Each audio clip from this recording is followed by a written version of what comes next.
Do you know what happens when you spend time outside every single day, no matter the weather or life events, and you do it in Alaska?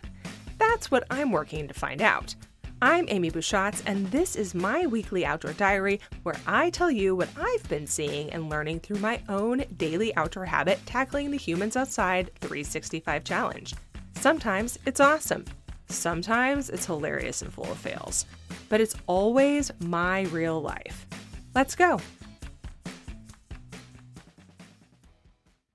When I'm sick, you'll see the signs, though you probably won't hear or read the words.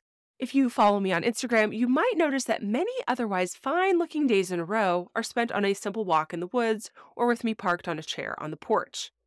I don't like to tell people I'm sick. I know everyone gets sick, but denial seems like a good way to make being sick go away, so I choose not to say a word about it. One of the things about never telling anyone you're sick is that people assume being unwell is not something you've ever had to tackle. They assume that your outdoor streak hasn't been broken by sickness because you're never sick. And they assume that if you did get sick, you'd consider breaking the outdoor streak. But no. After more than 2,300 days outside, breaking my streak for sickness doesn't even feel like a viable option.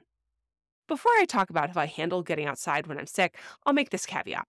I've never been hospitalized overnight or had to grapple with real, true sickness. The one time I had surgery during this streak, I simply got up early and went for a walk first.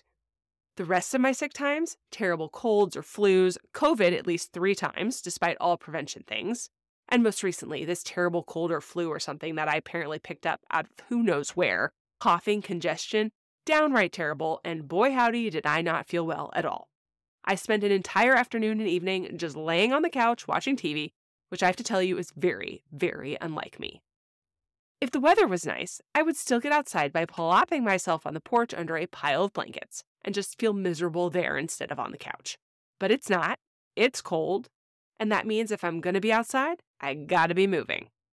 That means for my outdoor time, when I'm sick, whether I want to or not, I'm going for a walk, or if it's not too much work, stepping into my cross-country skis, which is basically like walking if you're moving slowly enough.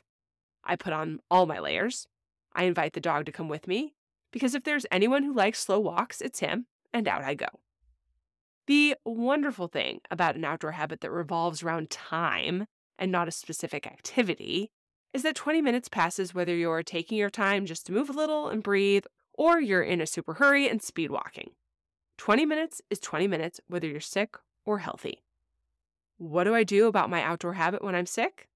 I go outside anyway, slowly, with lots of deep breaths to feel the fresh air in my lungs, wearing lots of layers to keep me warm and on the road to getting healthy, and possibly with a pocket full of Kleenex. And I'm going to be honest, in some ways, it's on the days that I'm sick and have to make myself go outside to keep the outdoor habit going that I am the most grateful that I have it.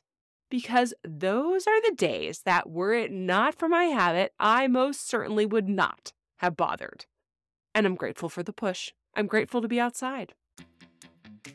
You can visit Humans Outside on Facebook and Instagram and see if you can spot my series of sick outside days recently. Join me by sharing your photos in sickness and in health with hashtag HumansOutside365. And until next time, we'll see you out there. But I promise not in person until I'm totally well.